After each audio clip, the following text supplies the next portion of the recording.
During this unprecedented time, the focus of the manager's report will be on the health, safety, and well-being of our city, its citizens, and our valued employees as we work together to navigate through COVID-19 pandemic. Our police and fire chiefs have participated in PSAs for our social media sites to apprise our citizens of tips to protect themselves from this virus, as well as to instill calmness and hope. We are fortunate to have highly knowledgeable and dedicated employees, especially during such trying and uncertain times, who are committed to the well-being of others and to keep the city running. Protocols have been put into place to ensure that we keep ourselves and our citizens as safe as we can. All our employees throughout the city and city government in and of itself are considered essential.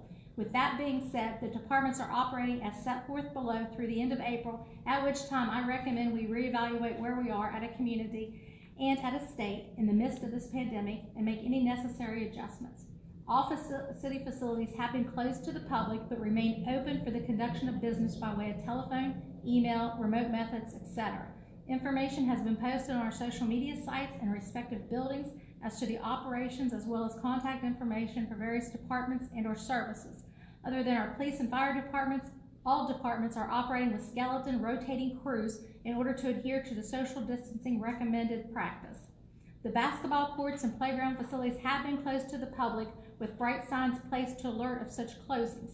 Past practice of yellow caution tape has proven ineffective, as the caution tape is taken down shortly after it is put up. We will continue to monitor the parks and playgrounds to deter the gathering of individuals and disperse groups as necessary to flatten the curve in an effort to limit the spread of this virus. I remain in constant contact with our department heads as to this pandemic, and we discuss our practices, procedures, and concerns to make any necessary adjustments to ensure public and employee safety. Regarding the demolition program, the Public Works Department has completed the demolition of all structures contained on Contract 1 and will begin the next round once the situation allows. There are 7 structures on that contract.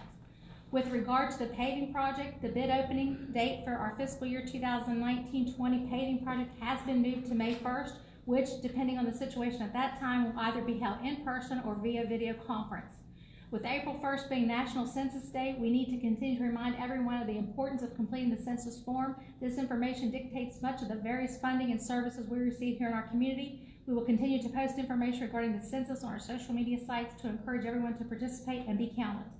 As previously reported, we have 6 police applicants awaiting the final scoring phase of the eligibility list process, which is in the interview with the Police Civil Service Commission. In light of the current situation, these interviews will be scheduled as soon as practical. Officer Brett Levine has requested reinstatement to the Clarksburg Police Department, with the Police Civil Service Commission certifying his eligibility for reappointment. He will be returning on April the 20th. A few positive highlights in this otherwise standstill situation. The Kroger project at East Point is moving forward with the demolition of the old Kmart building. Clean Slate Laundromat, located at the corner of Monticello Avenue and East Main Street, is slated to open tomorrow, with the ribbon cutting to be held at a later time. The police department has now completed the switch out of all their weapons, with all officers now having new pistols. As you may recall, Chief Kitty was able to get these new weapons at no cost to the city. Thank you again. The Malfa Joe family donated 3,000 sets of medical gloves to our police and fire departments, as well as our sheriff's department. Thank you for that.